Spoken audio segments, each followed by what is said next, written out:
ന്യൂസിലേക്ക് ഏവർക്കും സ്വാഗതം. മണിക്കൂറുകളോളം യാത്ര പൊറുതിമുട്ടി ജനങ്ങൾ. ആലുവ പെരുമ്പാവൂർ ട്രാൻസ്പോർട്ട് റൂട്ട് കുട്ടമശ്ശേരിയിലാണ് വൻഗതാഗതം. വിനോദ് ചാക്യാരുടെ റിപ്പോർട്ടിലേക്ക്. ജീവൻ ചാനലിന്റെ പുതിയ അധ്യായത്തിലേക്ക് സ്വാഗതം. ഞാനിപ്പോൾ നിൽക്കുന്നത് ആലുവ പെരുമ്പാവൂർ ട്രാൻസ്പോർട്ട് റൂട്ടിൽ കുട്ടമശ്ശേരി ജംഗ്ഷനിലാണ്.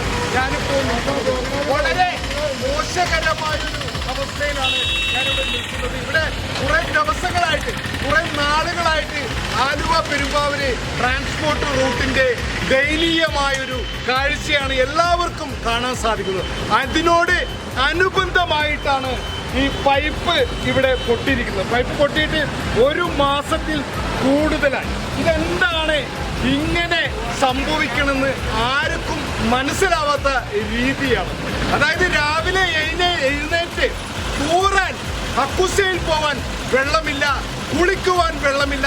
കുട്ടമശ്ശേരി പരിസരത്ത് രാവിലെ ബാത്റൂമിൽ പോയി ഇരിക്കുമ്പോഴാണ് വെള്ളമില്ല എന്ന് അറിയുന്നത്.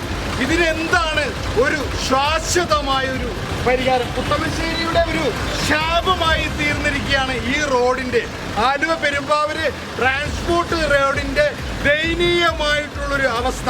ഒരു മാസക്കാലങ്ങളായിട്ട് ഈ കുട്ടമശ്ശേരി നിവാസികൾക്ക് പല ദിവസങ്ങളിലായിട്ട്, പല പ്രാവശ്യങ്ങളായിട്ട് വെള്ളം കിട്ടാത്തൊരു അവസ്ഥയാണ്. മുന്നറിയിപ്പ് ഇല്ലാതെ തന്നെയാണ് വെള്ളം ഇവര് ക്ലോസ് ചെയ്യുന്നത്.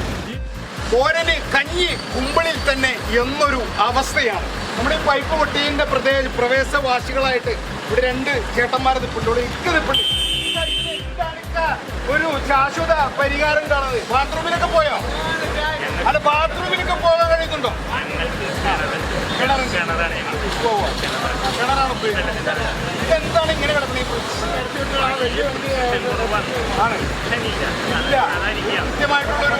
കൃത്യമായിട്ടുള്ളൊരു ധാരണ ഇല്ലാത്തതിന്റെ പേരിലാണ് ഈ പൈപ്പ് ഇങ്ങനെ ഇടയ്ക്കിടയ്ക്ക് കുറെ പൈപ്പുകൾ അങ്ങോട്ടും ഇങ്ങോട്ടും കിട്ടുന്നുണ്ട്.